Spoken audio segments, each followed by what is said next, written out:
ang Pasko is all about Jesus. Diba? Siya talaga yung sentro ng Pasko. Si Jesus Christ. Kaya lahat ng celebration sa Pasko, ang pinaka-reason talaga ay si Kristo.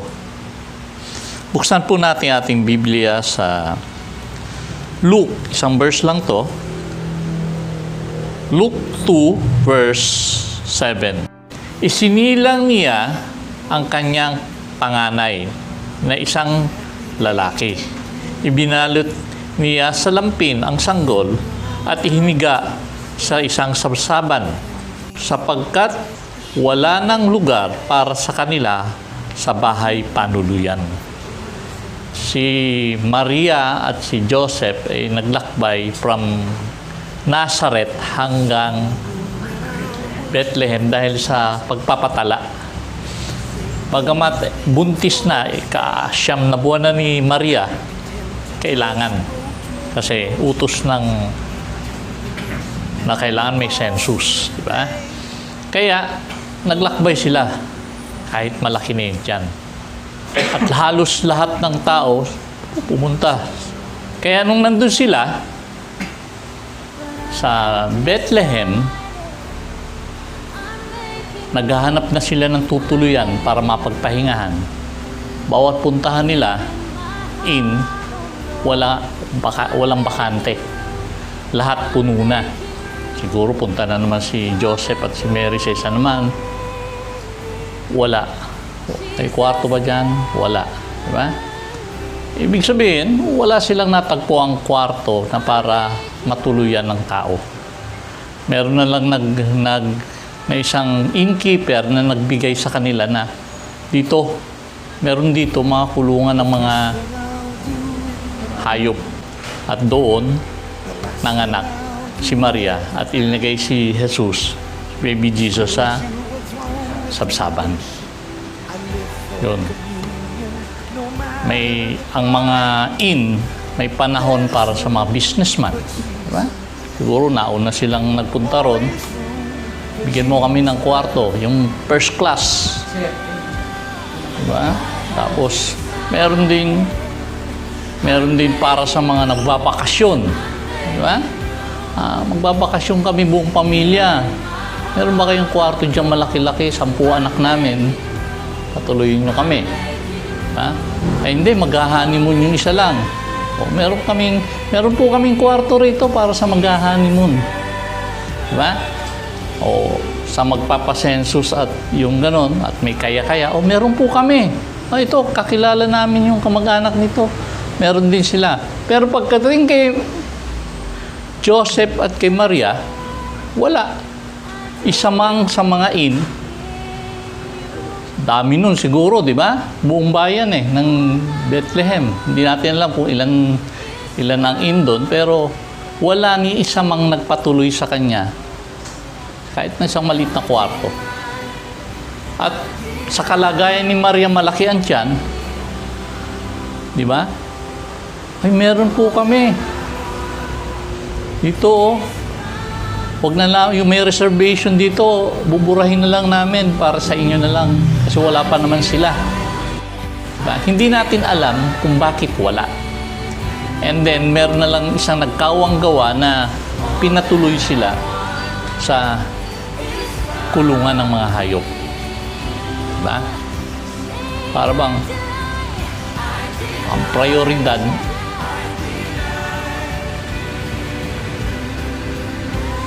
sa mga may kaya, ang prioridad para sa mga negosyante, ang prioridad para sa mga magbabakasyon, para sa mga pleasure.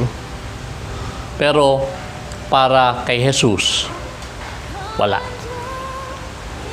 Zero. Di ba? Walang. Ganun din sa puso ng tao ngayong Pasko. Sa negosyo,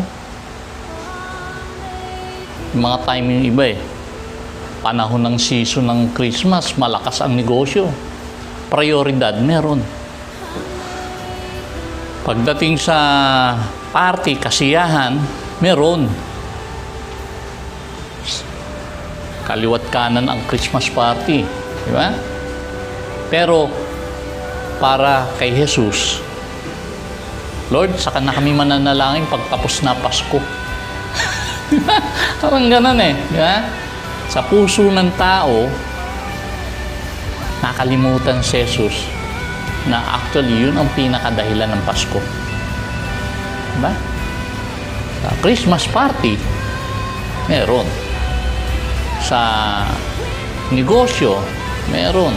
Sa mga ninong at ninang na pupuntahan, meron. Isan pa nga eh, pagdating sa simbang gabi, papunta na eh. Sa simbahan eh, di ba? Para magbigay ng panahon o lugar para sa Panginoong Hesus. Ops, naharang ng barkada. Dito na lang tayo sa labas. Kwentuhan tayo rito. Kanina nagbabike ako. Pinapansin ko yan eh. May nagliligawan. Wala sa loob sa simbahan. Nandun sa gilid-gilid. Na actually, ang paalam nun, magsisimbang gabi. Pero, may time magpaalam sa simbang gabi. Pero pagdating na doon sa lugar, nawala na yung time para sa Diyos kay Jesus. Napunta na saan? Barkada, sa ligawan. Di ba? Mga ganun eh. O, yung nagtitinda ng puto bumbong, may time para magtinda. Pero, habang nandun siya sa labas, may time siyang magnegosyo. Pero pagdating sa simbang gabi, wala. Diba? Negosyo yun eh. Prioridad namin, kikita muna kami. Meron ka eh. Parang ang kon talaga is ganito eh. Wala nang yung tirang oras na lang. Prioridad namin, Lord, ang ito eh. Kumita, prioridad namin yung kasiyahan para sa pamilya. Pero Lord, naintindihan mo naman eh. Yung mga dahilan na gano'n eh. Naintindihan mo naman eh. Yung spare, yung tira na lang na oras, yung 1 minuto na lang, sige, manana lang. Total naman, bago kami pagkatapos nitong Christmas party, pagkatapos nitong one, pag mahihiga kami, mananalangin naman kami. Di ba? Yung 1 minuto bago maghumilik, bago makatulog, meron. Pero yung dapat inuuna eh. Di ba? Dahil ang Panginoong Jesus, ang siya yung sentro. Siya yung dahilan ng Pasko. Pero nawawala. Sa puso kaya ng tao, meron pa rin bang kwarto ang Panginoon? No? Wala na. Sana meron pa, no? Sa puso ng tao, sa bawat isang nakikinig ng mensaheng to, pati sa YouTube, magbigay tayo ng oras na ang prioridad ng Pasko, bigyan natin ng lugar ang Panginoon. Diba? May lugar tayo para sa Christmas party. May lugar tayo para sa barkada natin. At may lugar tayo sa kainan. Sigurado yan. Diba? Pero, dapat magkaroon din tayo ng lugar para sa Panginoon. Ang rason kung bakit walang lugar ang tao, ito. Anong halaga? Diba? Sa maraming tao, insignificant si Jesus kahit Pasko. Hindi ganun kahalaga. Diba? Kasi kung mahalaga si Jesus sa Pasko, maglalaan ka ng oras manalangin kay Jesus. Pero kung hindi mahalaga sa iyo si Jesus, yung spare time lang talaga ibibigay mo eh. Diba? Una muna yung ano yung mahalaga. Yung mga kaibigan ko darating, hahanda na yan. Actually, buong araw maghahanda pa nga eh. Lahat ng oras itutuon. Pagbili ng kahong-kahong beer. Oh, boy, dinala mo na ba lahat ng ihahanda sa darating yung mga kumpare ko, yung mga pundador, ilabas ninyo. Diba? May time eh.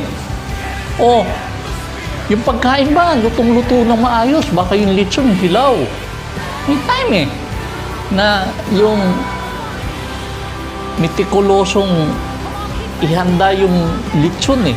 Na dapat dahan-dahan iniikot yun. Oh, yung lechon ba, yung bibili natin sa ganito eh. Baka malate ka ha. Puntahan mo ng maaga. Di ba? Pinibigyan ng time, preparation. Pero pagdating kay Jesus, wala nang preparation. Lord, naintindihan mo na yung word nga eh. Lord, naintindihan mo naman eh. Bago na lang kami matulog. Total, para sa iyo naman to eh. Kaya nga kami naglalagay ng Merry Christmas, oh, di ba? Christmas. Di ba? Pero up to to, saliksikin ng tao yung puso niya. Talaga bang importante si Kristo sa buhay niya? Dahil kung hindi,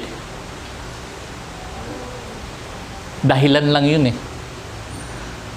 Ba? Dahilan lang talaga na para kay Kristo ang Pasko. Pero ang totoo, deep inside ng tao, ang Pasko sa ibang bagay. Sa kasiyahan o ano paman. Ba? Pero alam mo, blessing in disguise din yun na si Jesus ipinanganak sa sabsaban. Na walang tumanggap sa kanya nung unang Pasko. Alam mo bakit? Every time na makakakita ka ng Belen, sabsaban, tapos nandun may baby Jesus na nakahiga. At si Mary, si Joseph, tapos ano yung mga pastol nandyan, di ba? Alam mo, si Jesus pinanganak. Kahit Kristiyano ka o hindi ka Kristiyano, kahit Muslim ka, pag nakita na isang Muslim, makita nila, sino ang pinanganak? Ayun o. Belen. Pinanganak si Jesus. Kahit pa sa Saudi yan, alam nila yan eh. O sa China, na hindi niniwala sa Kristyanismo, alam nila, ano yung Belen na yun? Ano ibig sabihin? Pinanganak si Jesus. Diba? Way ng Panginoon yan para ma-evangelize ang buong mundo. Na wala silang maging dahilan na huwag bigyan ng panahon o lugar si Jesus sa puso nila. Dahil si Jesus lang ang pinanganak na ganun. Si Buddha hindi pinanganak. Hindi natin alam kung paano pinanganak si Buddha. Si Muhammad hindi natin alam kung... Pero pag si Jesus, kahit Muslim ka, kahit Kristiyano ka, kahit na wala kang reliyon, alam mo, pag nakakita ka ng sabsaban, si baby Jesus yan, pinanganak. Diba? Kahit sinong tao. Kahit sa tribo, sa mga tribo-tribo. Kaya blessing in disguise. At hindi lang blessing in disguise. Plinano talaga ng Diyos yun. Para ang tao, walang excuse. Si Jesus sa buhay nila. Yun lang.